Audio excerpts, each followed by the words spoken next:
Thank you so much for making the time. Yeah, absolutely. Yeah, Alberto. appreciate it. Yeah, glad to Appreciate it. All I got was amazing feedback from your seminar on Saturday.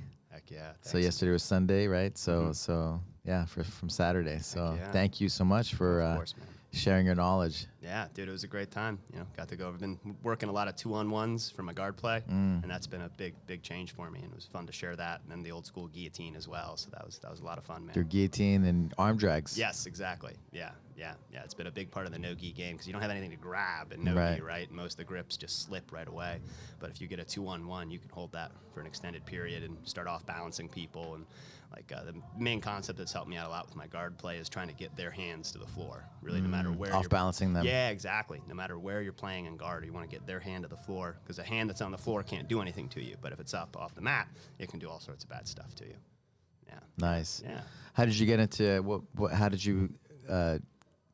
I guess go down the guillotine where you started like just loving guillotines. Oh, that was back. Yeah. Because it's been a minute. Yeah, exactly. Well, it started back in Colorado, with Amal and Elliot and all those guys. Back in the day, my buddy Tim Galuzzi, who was an MMA fighter from Memphis, who moved to Colorado at about, I think, 2011. And he would guillotine the, crap out of me. Like every time I train with him, I get guillotined. And that's how it is, right? The guy gets you, and then you become good at what the person gets you in. Exactly. So I began getting good at getting out of guillotines. So that's where it kind of started. And then, man, in the beginning, like interesting, right? Because you get good at getting out the opposite, right? Yeah, and then you understand it because you know what the person can do, and then you become good at it. Yes, exactly. So like through 2012 and 13, it really wasn't that good. I was just tough. And, Elliot has some great stories of me, like, doing matches where I'd be in a Kimura and armbar, I'd pass, I'd hold mount, and then he'd get out, threaten me with another submission, I'd get out, score points, and, like, end of the match, it was like I got my butt kicked, but I still won by 13 points. So, but, around 2014 is when I started to just start guillotining people, and, I'd get a head rush every time I would do it, so I kind of let the other sides of my jiu-jitsu wither. Like, I didn't really go for the back. I, didn't do a whole lot of side control attacks. I would just let people scramble and go for the guillotine. It would make me feel really good, so I just kept doing it. And then I remember in 2016, I got Elliot and Jubera in the same practice with a guillotine. And that was when I had my break. You started to believe. Yeah, exactly. Yeah. I started to get really high-level people with it. And, nice. That was my main weapon. But as I was saying, it made my other jiu-jitsu kind of flounder. So my escapes weren't good. My back takes suffered because I was just guillotining people. So it was kind of like my tree of jiu-jitsu had this massive branch on it and a tiny little base. So, from 2016 to 2019 is when I really doubled down on my basics. The Danaher DVDs really helped, enlighten me into the sides of jiu-jitsu that I was missing.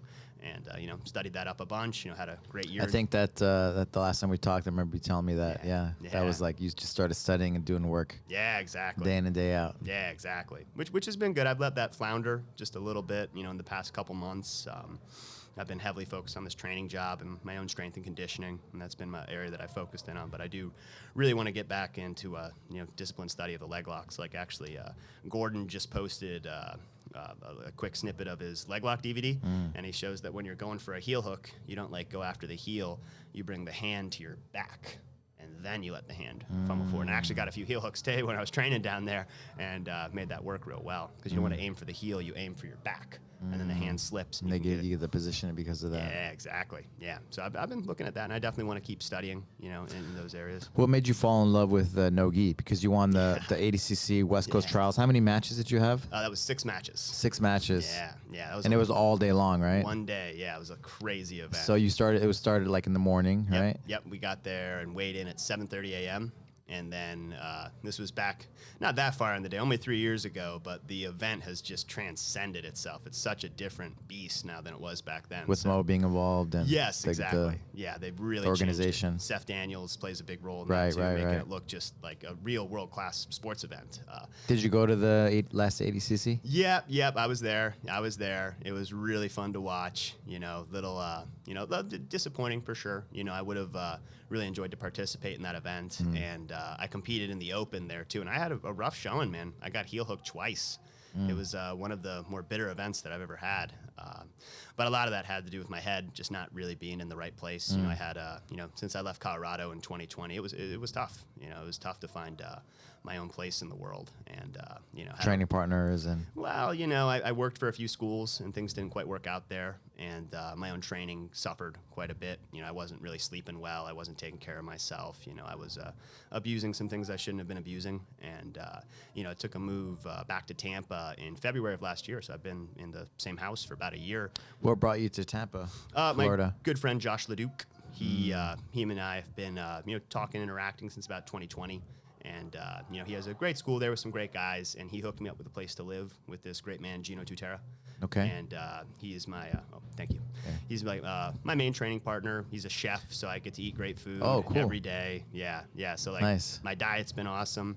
I've been really focused in on my sleep. So I take this sleep stack that Andrew Huberman talks about with L-theanine. Do you have an Oura ring?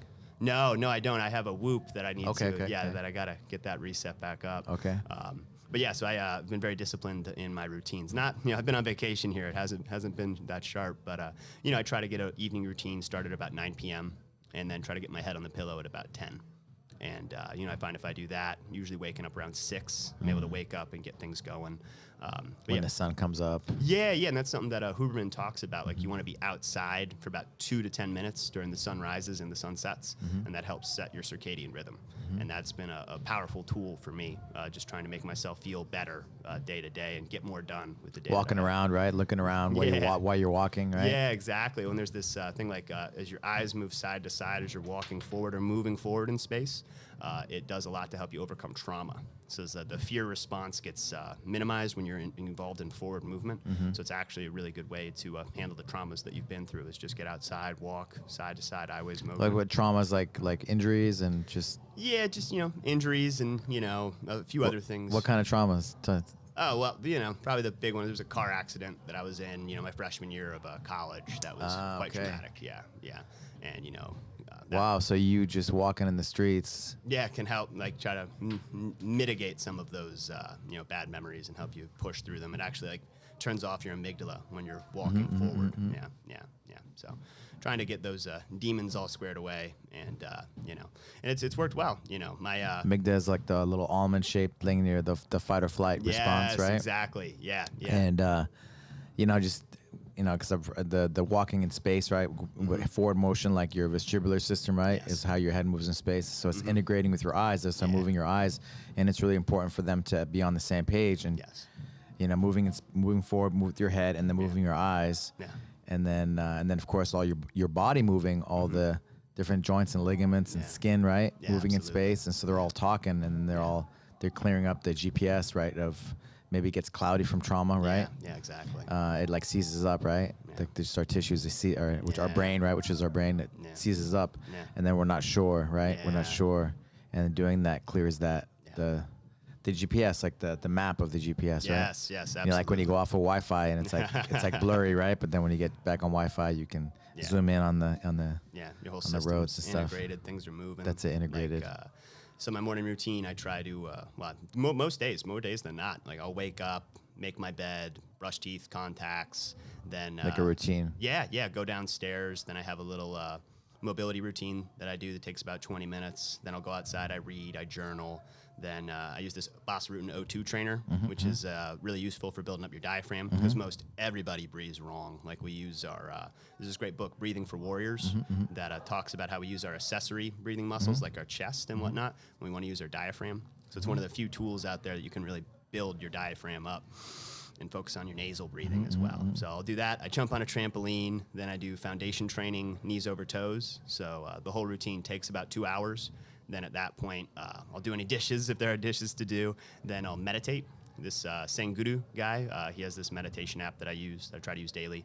And then I'll play a round of chess, and then hop outside and get about a 10, 20-minute walk going. And I try to do half of it walking backwards.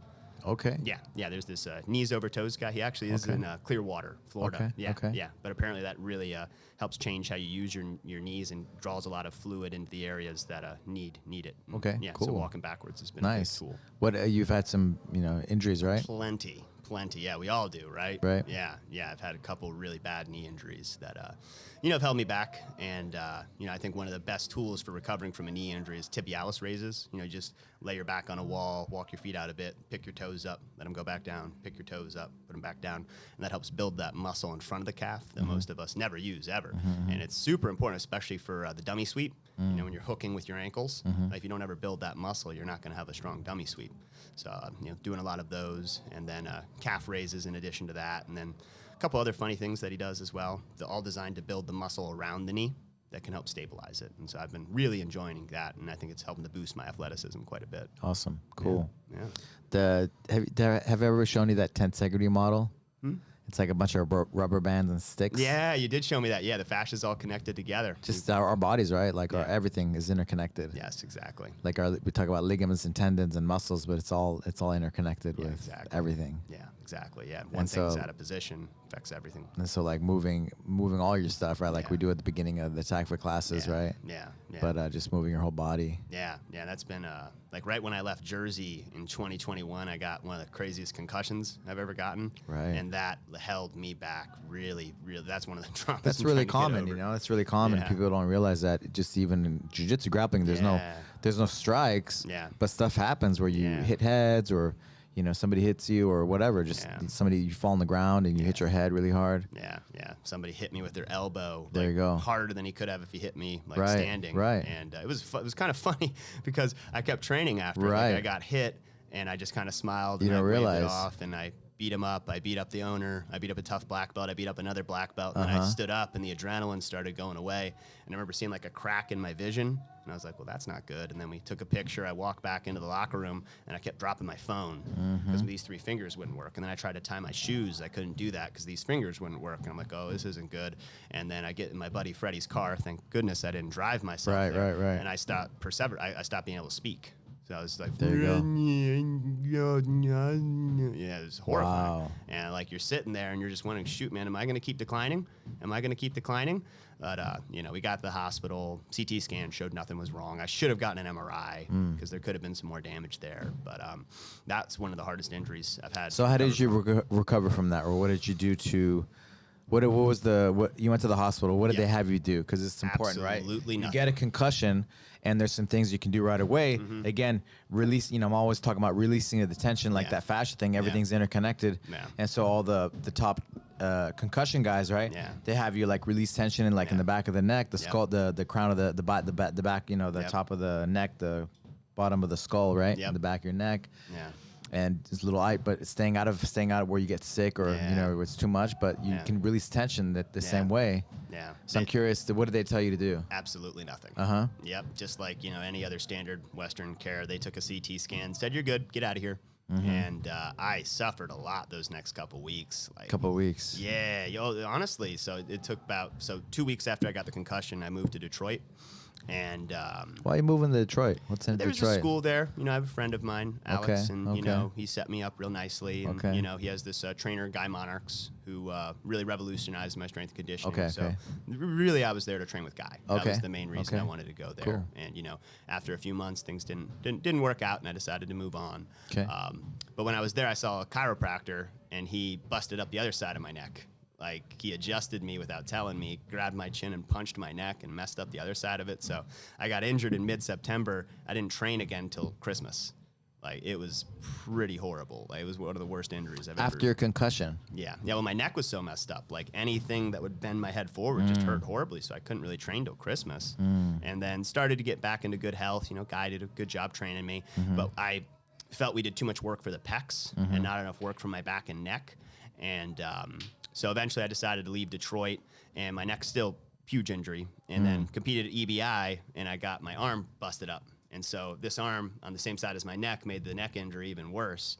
And, didn't really know much what to do, so kept... What did you do to recover your elbow?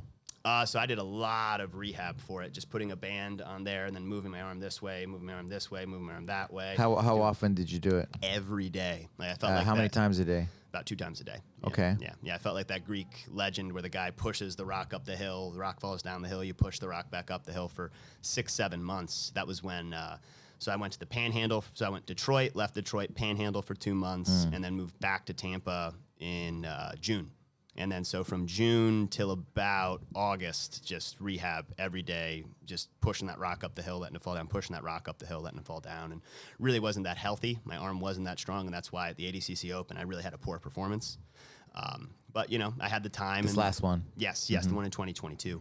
But I had the time to recover. You know, Gino was great, didn't charge me rent or anything, you know, so I was in a position. Oh, man, I can't imagine. You were bummed. You're happy. You like Yeah. it was such an amazing spectacle. But you were just like, man, talk about FOMO. Your FOMO was, hurting your heart. Great motivation, though. You know, really motivated me to, you know, get off my.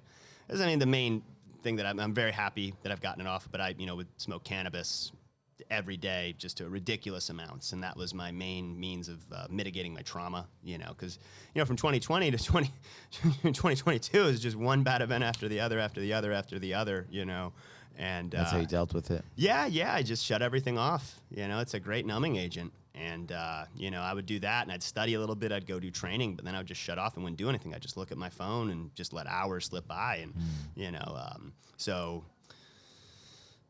did that event and then just kind of kept pushing through. And actually I ran into, I believe it was late October, I ran into this guy, Kyle, and he walks up to me, and he's like, "Hey, what are you doing? You want a job?" And I was like, "Oh, you should be a trainer. I think you'd be really good." And I was like, you know, maybe thought about it. And then I agreed. I think it'd be a good fit for me. And, you know, right around then is when I started to rehab my neck. And that was primarily through this guy, Andrew Huberman. He has neck workouts. So I've started to put plates on the back of my head, work it there. I'll put a band on the back of my head, work there. I have an iron neck too. So a lot of different things to help build up the neck. And while that was happening, I started to get prepared to become a personal trainer. And that's been what I've been doing now, like almost 40 hours a week of it. It's a huge, huge commitment. Oh, wow. Okay. Yeah. Nice. Yeah. And it's been... we got to get you on the TAC train then, yes, 100%, man. I really want to... It's been now how many years now that we've been talking about it? About 2 years, yeah. Okay. Yeah. Really want to double down and, you know, get that. Like the way you guys did the push-ups today was fascinating. Whole body push-ups, yes, exactly. The TAC push-ups, yes, TAC exactly. push-ups, Yeah, how to properly use the body and get your, you know, physical athleticism in prime position. Yeah, so definitely want to focus on that. I think it'd be great for the clients that I do have. Yeah. You know, and that warm-up that he's doing, that's something that I really want to start into flow. Yes, exactly. Yeah, that's like I always emphasize a great pre and a post warm-up with my clients, and you know, the way you guys do it, I think is better than anybody else. But most of us, we go to the gym, hit the weights, don't do a pre or a post, you know, cool down or a warm-up, and we just lift a bunch of weights, and we wonder why we're hurting at night. So that's definitely something that I really want to incorporate. You know, what you guys are doing is I'm close to that, but I want to, you know, get more of that information. Yeah. Look forward to having you part of the part they call the Legion. Nice. The TAC for Legion. Heck yeah. No, for sure. You know, I love, you know, we love jiu-jitsu. And so the more jiu-jitsu people I have, like spreading that message, you know, of just the right way to train. Yes, exactly. Yeah, it's really, I love it, you know. I love it. It makes me really happy because it is the right stuff to do. Yeah, absolutely. If you to be able to, you know, be your best at every age. Yes, absolutely. That's a lot of people mess that up. They just jump on the mats and get to training right away. They don't want to do a warm-up or a cool down, but I think that's the most important part. Have you heard of reciprocal, the term reciprocal inhibition? Yes, I believe, because I did go to school for that, but that's like, yeah, you want to explain that a little? You know the agonist antagonist muscles? Absolutely. Right? Yes. So your bicep, you flex it to turn off your tricep. Relaxes, right, yes. exactly. Yeah. So that's pretty much it, right? And so just flexing the opposite sides of the muscles that you used, right? For example, you do squats at the gym, and then you go and you go home, and after you lift this bunch of, you know, squats, you go back in your car and you go home, and your butt gets so sore that you can't even, like, you know, wipe your ass. Yeah. And so, but if you take a few minutes to flex the opposite muscles, quads, right? Yeah. You know, you'll open your hold a bridge, or whatever, to turn off those muscles, right? Yeah. And then you don't get sore, or you might still get sore, but you know what to do. You keep doing that afterwards. But just a few minutes. They say like around 1 minute of that, you know, depends on the person, right? Yeah.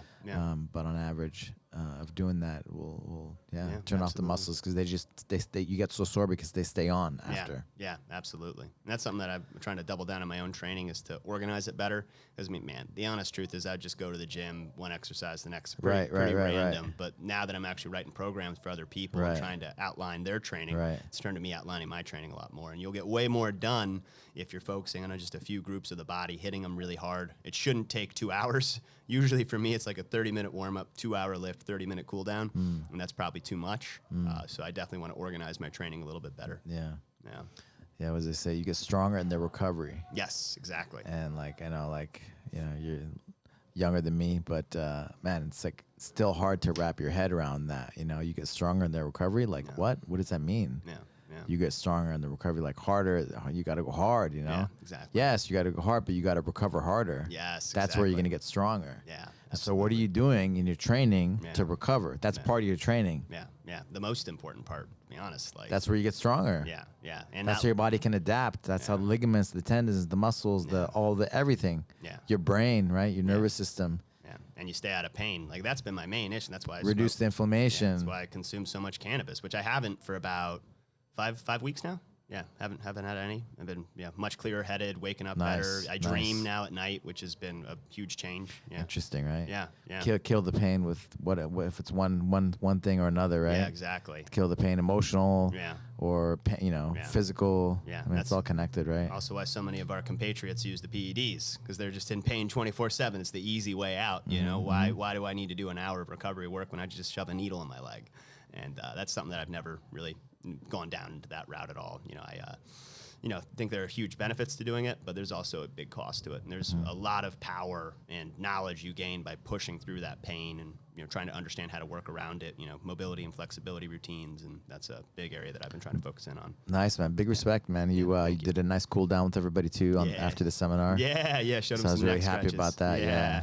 That's important, man. Like, because you did guillotines. Exactly. Yeah. So it's like, dude, we got to do the cool down. Yes, exactly. You got to do the release the tension. Yeah. And I do a neck routine in the morning to lean my head off the mat, and I'll do like some neck raises, neck turns, shrugs, then ear to shoulder, and then I'll lean on my side. I'll do another set of routines trying to rebuild my neck that's been just hammered by through jiu-jitsu. Because, man, even if your neck's not tight or whatever right now, eventually your neck, if you do jiu-jitsu, your neck's going to be tight. Done. Yeah. And so, like, them doing that, like, hopefully they do it again, because it takes time to learn, right? It does, Just like jiu-jitsu techniques. And the tack fit warm-up, man, I think I've picked up about 40-ish, 50% of what Rob was showing me today, but I know that it's going to take a lot more to fully incorporate that into my routine. Yeah. I'm going to try to share that with the clients, too. Great. I'll hook you up with some programs and stuff. I love to see that, because I do, like, an active warm-up where it's usually, like, active stretches, which I think is good, but, like, the warming up the neck, the ribs, the arms. So, Professor Alexandre, do you know who he is? No, I know he's a high-level black belt, though. I saw all the stripes. Fifth degree black belt, but top Jacare back in the day.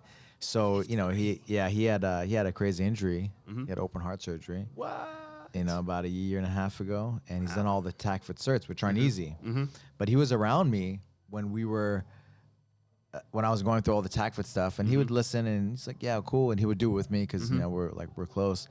And then when the thing happened, he kind of knew what to do, and he was able to inch by inch like get everything back and more. Wow. He's like the same weight that he was back when we were in the early 20s, Wow. Yeah.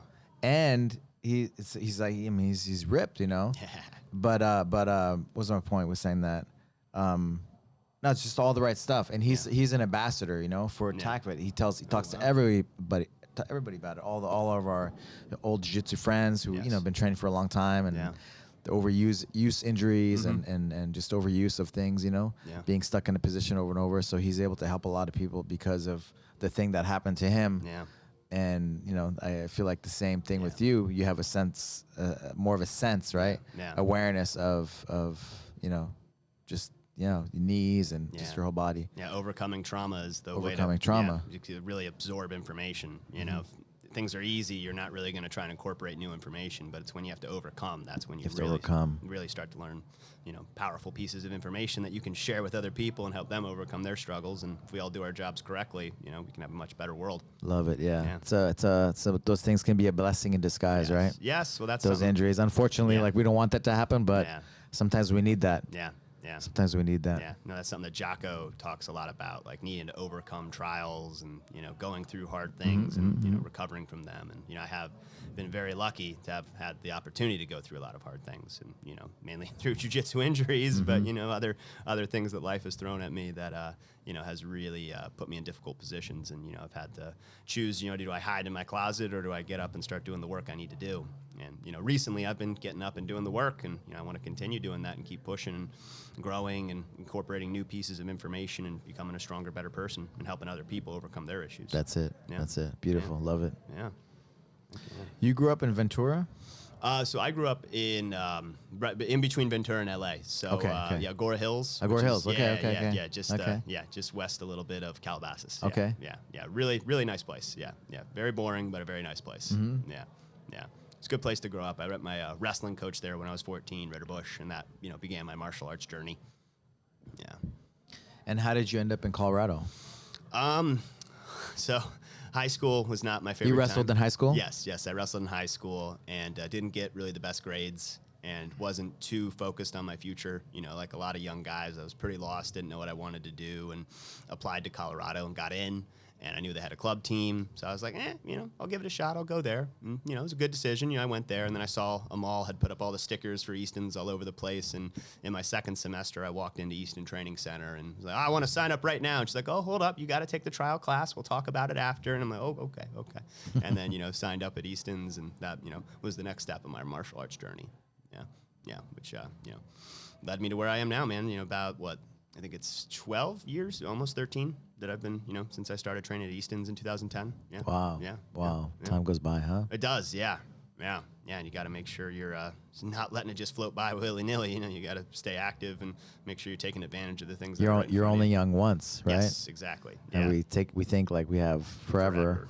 Turning 32 here in a month or two. There we go. You know, and it's like every day counts, every week counts, every month counts. Yes, absolutely. And every hour counts, right? Every day. Yeah, and I've definitely let a lot of hours, days, and weeks slip by, not taking full advantage of the opportunities before me. And that's something that I really want to focus on, not letting that happen. You know, staying focused, trying not to spend too much time on this stinking device here and let it be unproductive. I mean, there's a lot of good things you can do with this, but, you know, oftentimes it becomes something negative rather than... You got to listen to the Huberman. You got to go outside. Yeah. Don't touch the phone. Yes. Like I was trying to, was telling you, like, don't touch the phone because that's what you're like addicted to. Yeah, dopamine, baby. Yeah, you're addicted to it, so you grab it. Yeah. The first thing you have to do is other things, Yes, like exactly. go outside, walk. Yeah. You know, do a routine, a movement routine. Yes, exactly. Yeah. And then after you do all that, then okay, cool. Then you know, then you have your head straight on. You know what you got to do. Yeah, it's crazy. And he talks about how, like, every time you touch this, that's a blast of dopamine. And dopamine isn't the molecule of pleasure. It's the molecule of goal seeking. So, like, when you do something that feels good, like, you know, smoking weed, watching YouTube, things like that, you're deceiving your brain. And That you're actually doing something. You're getting closer to a goal. And it's like, that's not what's happening. You're circling time at the drain, but our brain doesn't know the difference. Like, it's getting a dopamine hit. It thinks I'm getting closer to a goal, and no, you're not. Like, It's crazy. Yeah. But I mean, understanding this thing, you know, like, we're in this sea of information, and there probably only 0.5% of all that information is actually worthwhile. And you got to pull apart all the nonsense and the mess and find the good pieces of information and incorporate them. They say it's like social media companies are the biggest drug dealers in the world. Oh, dude, yeah. Do you agree with that? Oh, absolutely, man. Like, you know, between Google, Yahoo, YouTube, like, those are the main drugs. Like, Instagram especially. It's changed a whole generation of people. Like, and I got TikTok. Yeah. I went on TikTok for like 10 minutes yesterday. I got a headache. Yeah. It's like nonstop. Yeah, it's even made us have shorter attention spans. Like, and it's totally changed. And our kids, you know, like the kids coming up now. Yeah, it's not a good thing, man. Like, you know, it's really warped how our brains work and the amount of time we're willing to commit to an activity, and, you know, what we actually find valuable. You know, where are we putting our information to get our goals accomplished? And, you know, it's deceiving us into thinking this swiping here. Every time your thumb touches that screen, you're getting a dopamine hit. It's like, this is not the way. You know, you got to control that, like you're saying. Get outside, you know, do things that you know, the human body used to do 400 or 500 years ago. You know, get back to nature. How is jiu-jitsu going to save the day? I think it's going to let people get exposed to hardships on a day-to-day level that, you know, you just don't get in regular walking around. You know, gets people, you know, hot and sweaty. You know, they get, you know, pushed in ways they would never get pushed in regular life, you know, to let a doctor experience what it's like to, you know, be underneath mount and have to suffer and struggle and not know what to do. And, you know, through that suffering, I think that they incorporate a lot of, you know, ability to understand what's going on with the lower members, you know, around them. And, you know, I think that's the real way that jiu-jitsu will save us, is teaching everyone, you know, you got to go through these hard times to, you know, find something of value. And, you know, that's where makes us humble, right? Makes us better people. Yes, absolutely. Yeah. Yeah. It's important to go More through compassionate, more. Yes, absolutely. More connected. Yes, 100%. Yeah. I would like to see everyone doing jiu-jitsu, but, you know, there's other stuff, tac fit and whatnot. You know, I think that'll hit more of the general population. But, yeah, it is a necessary part. Society's gotten too easy. Yeah. You know? Yeah, because tac fit's like you want to go into stress, but not too much stress, like the 60 to 80% or 60 to 80% of the heart rate max. Because to grow, right, to get that neuroplasticity, we have to go into the stress to get the changes, right, to learn. And so we have to go into that stress, but not too much stress, because then we get all these, you know, crazy stress hormones, and it's too much. Too much cortisol. Yeah, exactly. Yeah. And then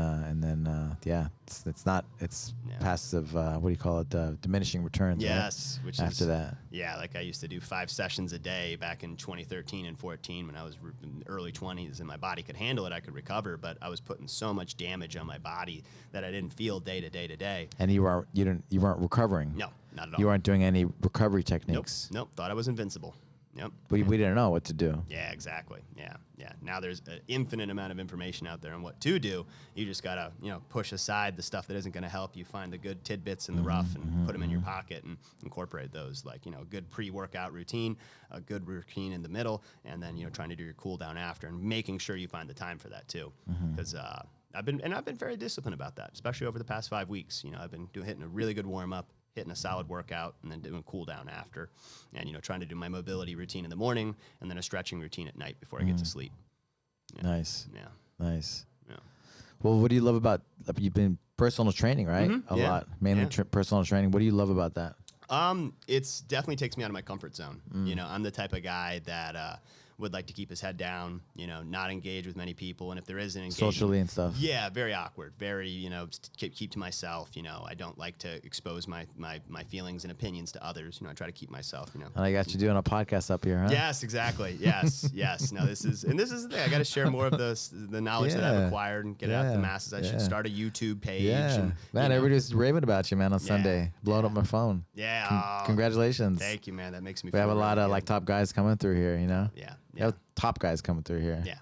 And so that's really, it makes me happy. Yeah, it makes me happy too, man. You know, I know I've got a good message to share with people. Yeah. And, you know, so the main thing I love about training is it's getting me out of my comfort zone. You know, the main job there, and it's kind of funny because I'm a superhero in jiu-jitsu. Like, I'm always greeted with respect, admiration the second people know who I am.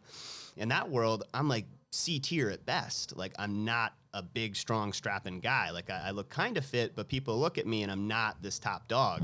So I have to interact with people from a position of weakness. And, you know, that's a great thing for my ego. And, you know, I have to interact with them, say, hey, how you doing? Oh, I see you're doing this way. You want to try it this way? And then I have to try and convince them that, hey, I have a lot of useful knowledge. I can really help you. And it's only $10. What do you say we set up an hour session with me and play that forward hundreds of times? And it's definitely helped me in terms of selling myself, because I know I have a great product to give others, but I don't necessarily have the confidence subconsciously to back that up. So, you know, the repeated times of walking up to people and interacting with them and trying to sell them on me has definitely been the most beneficial part. And then, as we said a little bit before, you know, programming other people's workouts has helped me program myself quite a bit better. And I do spend a lot of time on Instagram now, going through different fitness channels and a lot of plyometrics, like a lot of jumping and what. I even saw Rob was doing a bit of that with a private lesson the other day, because I think that's a big component, because if we're athletes, we shouldn't train like bodybuilders. Like, I think there's a good component where it does make sense to, you know, get some strong biceps, get a strong chest, strong lats, strong back, but I'm not going to the gym to look good. I'm going to the gym to become a more competent grappler. And the way that I should be working out is going to have to change quite a bit. And I think the plyometrics is a big component to that. You know, practicing a lot of jumping and whatnot. You know, the kettlebells, using the balls of the club bells as well. That's definitely a way to develop your body so that you become a better athlete. Because for them, what people are going to that gym for is they want to look good and they want to feel good. I kind of care about that, but really I want to become a better grappler. Like, I want to be the best grappler possible. You do. Yes, that's you my do. main That's goal. your goal. You're right. Yeah. Yeah. So I have to, you know, adjust how I'm training. And I think it's going to be a lot more jumps, and then condensing the number of muscle groups that I hit in one session, just trying to target specifically the chest one day, and then the back and the biceps another day, and then the legs on another day, rather than just kind of going out there and floating like a butterfly and, I want to do that, I want to do that, I want to do that. No, there's a reason behind everything that we're doing, and the warm-up and the workout and the cool down, and having a solid plan for that, following through with it, and having a plan set out over months is how I'm actually going to start achieving my goals. Nice. Yeah. How was, doing jiu-jitsu helped you in your personal training? So I would say educating others on how to move their bodies, because that's mainly all jiu-jitsu is, right? I'm trying to give the knowledge that's in here and in my muscles to other people. So educating them on how to properly move their body, what to listen for if it's actually hurting, like pain in the muscle's fine, but in the joint is not okay. We need to adapt to that. And so that's probably the main thing that I would say jiu-jitsu has helped me with in training is, helping other people how to move their body.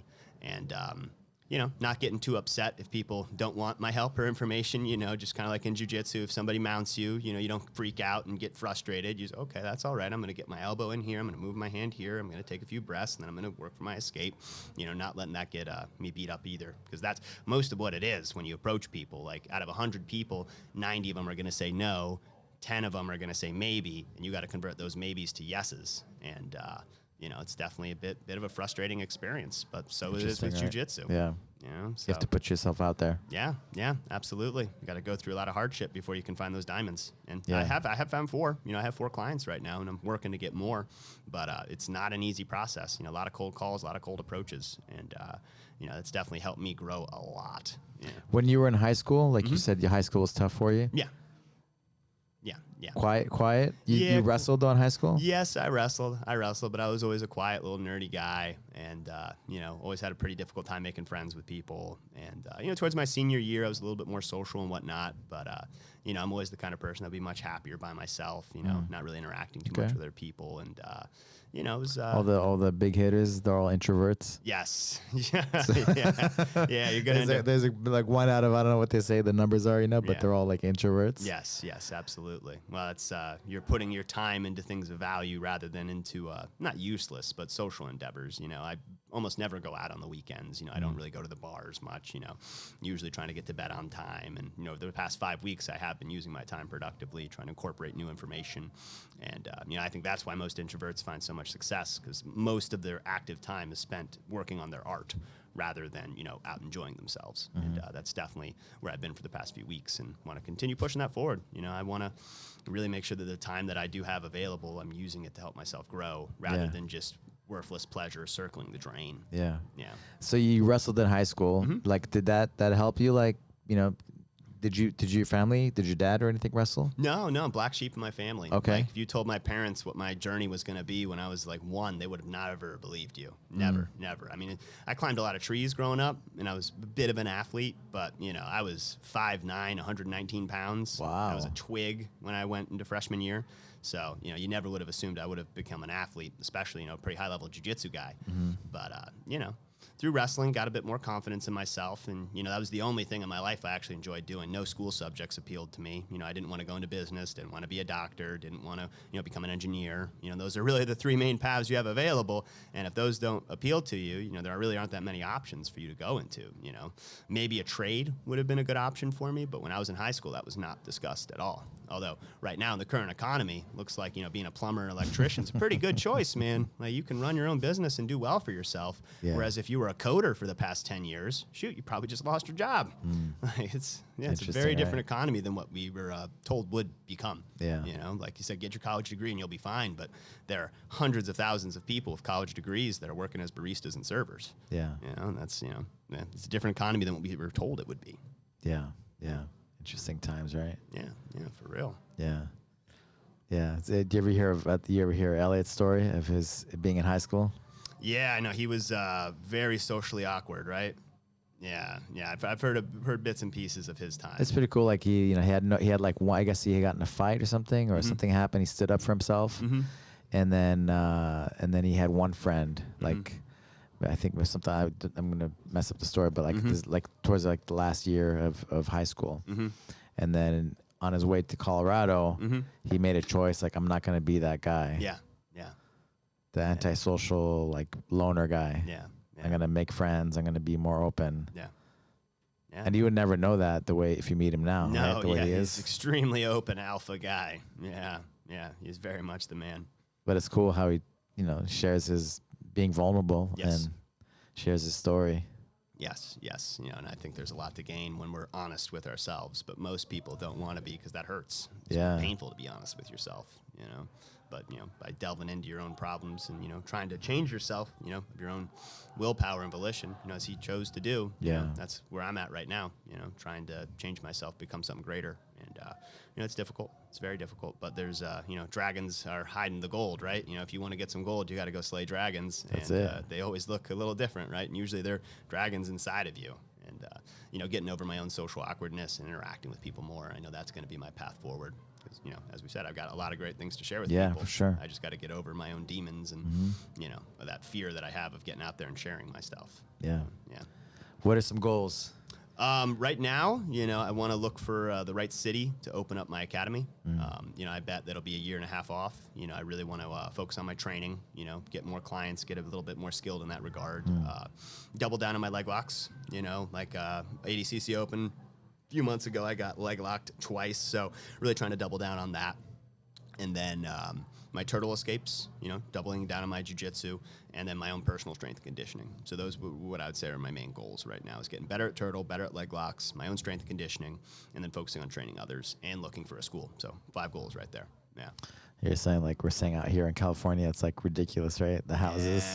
Yeah. The houses and just getting things going here. Yeah, exactly. Yeah, it's a beautiful place, man. I love California. I love coming back here to LA to see my parents and train with you guys here. But yeah, it'll probably be like a tier 3 or 4 city, So I'm looking at Cleveland, looking at St. Louis, cities a little bit further down than LA or New York or Tampa. I do love Florida as well, but I don't think that's going to be the place that I settle down. It's a beautiful area, but to own a house there is a little restrictive. And then one of those big old Cat 4 hurricanes. In Florida? Oh yeah. Well, all the folks from New York sold their homes, came down to Florida. They're buying houses, so your average house there is about $450,000 now. Wow. Yeah, which is it's like doubled, right? Like from a few years back. Yeah, man. Yeah, if you'd moved to Florida 7-8 years ago and bought a house, you are sitting pretty. But now at this point, everyone's moving there. But we'll see how it plays out because, visiting Florida is very different than living there.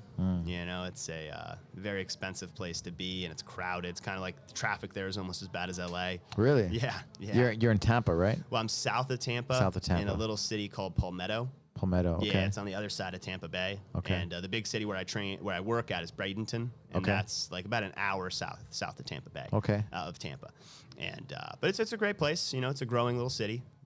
I certainly like living there, but as we've said, I don't think that's going to be the final location for me. I think it's a great place, for me to be in a cocoon and become something different. Learn how to train people, absorb more knowledge, get the tack fit down, learn how to run a business as I, navigate myself as a trainer, and then, fly on over to another place and set down some roots and get to opening up my own school. Probably have something that you got going on down there with a nice big gym and, do some tack fit, do some personal training, do the jiu-jitsu, try to start off and, help start changing lives. That's it. Yeah. That's it. Yeah. Love it. Yeah. Heck yeah, Alberto. Yeah. Yeah. How about you? What are some of your goals coming up? My goals, man, I'm so blessed, I get to do what I love to do every day, but I just want to do good work, I want to do quality work. Yeah. So, enjoy life, what I mean by that is, the relationships, strengthen the relationships, my community, my family, my wife, and yeah, that's it. Have strong relationships and invest in that because, it's, that's what matters, at the end of the day. Yes, absolutely. That's all we got, Yeah. be connected and do good work, serving, helping others, be there to be the best version of themselves through martial arts, through tack fit. Yes. I always talk about tack fit. It's like a martial art, but just with yourself, right? Yes, absolutely. Wielding the body. Yeah, because jiu-jitsu, right? Like maybe it's not everybody's thing, but everybody can do tack fit. Yes, absolutely. And you get the same benefits that you get from martial arts training. Heck So that's what I love about it. Yeah, absolutely, man. Couldn't agree more. Man, that reminds me of where I'm living in Tampa. I got Gino and Danny, are my 2 people I've been living. I've almost always lived by myself. So, you know, having a group of people that I come home to, and there are 2 dogs there as well. So, you know, it's a small little tribe of guys, but we look out for each other and, you know, make sure we're there for each other. And you are right. You know, community and relationships are at the end of the day the most important thing we have going for us. And the school I train there too, I'm very good friends with all the people in that academy, and it's a tiny group of people, but I love them. That's it. And, you know, you do have to watch out, you know, for the people that are watching out for you. You know, that is all we have at the end of the day. Yeah. What's your favorite, you know, you've been doing jiu-jitsu now for 12 years, plus the wrestling and all that. Yeah. What's your favorite, one of your favorite memories? One of your favorite memories? Definitely Copa Podio when I went to Argentina in 2016. Yeah, that was just an amazing event. Like, you know, I did pretty poorly there. You know, I went 1-3 at the event, but you know, I had the whole crowd chanting my name, and you know, I've you know, had a lot of fun. It was my first competition as a black belt, and you know, it was amazing event. I also hung out with these Norwegian guys, and we had a really great time hanging out and partying. And yeah, I actually have a great memory of you know, the late Leandro Lowe. So he won the whole thing, and we got back to the hotel, and he was sitting there with his buddies. And so as we were walking up to go to the elevator, he looks at me and he goes, "John, John, John, John, John, John." And I'm like, "Oh my God, Leandro Lowe! Oh my God!" And that's cool. Yeah. He was a happy, funny, full of life guy, yes, right? Absolutely, man. The world's a little darker without him. So, you know, those of us that are still here got to carry on his legacy. And, you know, do a little dancing, get out there, show people how to kick some butt, and, you know, carry on that legacy going forward, you know. So, yeah. That would definitely be hands down my favorite memory. You know, going out to Argentina and, you know, showing the fans that I am not the best, but I will try as hard as I can and keep fighting until the last moment. Love it. Heck yeah, Alberto. Love it. Well, thank you, man. Thank you for always coming by. I love spending time with you. Heck yeah. Thank you for sharing your knowledge with all the students here, showing your tricks, your knowledge, you know, techniques as guillotines and the 2-on-1, the arm drag series, your series. So yes, sir. You know, I really always appreciate how you're so technical and you know, the attention to detail. Yes, absolutely. Small things count for more than the big things. You know, well, a bunch of little small things add up to the big things. And yeah, if a few small things are missing in the puzzle, it won't look right. Might look close, but it's not going to be exactly perfect. And you break those things down. You've had to break things down over and over and over. Yes, year after year, right? Yes, absolutely. Absolutely. Get that thumb up high, move your head to the side. Yeah. That was one of the big feedbacks I got. Just your attention to detail. Heck yeah. Teaching. Yeah, absolutely, man. Had a lot of practice doing it. I've probably taught guillotine seminars, like 150 of them now. Wow. Yeah. So I hope to do another 300 more before Love it. This is all said and done. Love it. Yeah. Love it. Yeah. How can people find you? So Instagram's the best way to find me and get in touch with me, at Combs Jiu-Jitsu. You know, if you want to send me an email, I've gotten pretty good at checking my email at John T. Combs 175. You know, and yeah, those are probably the 2 best ways of getting in touch with me. Awesome, man. Yeah. Awesome, brother. Thank you. Alberto. Thank you, sir. Appreciate it. This was a lot of fun. Thank you, Alberto. Thank you.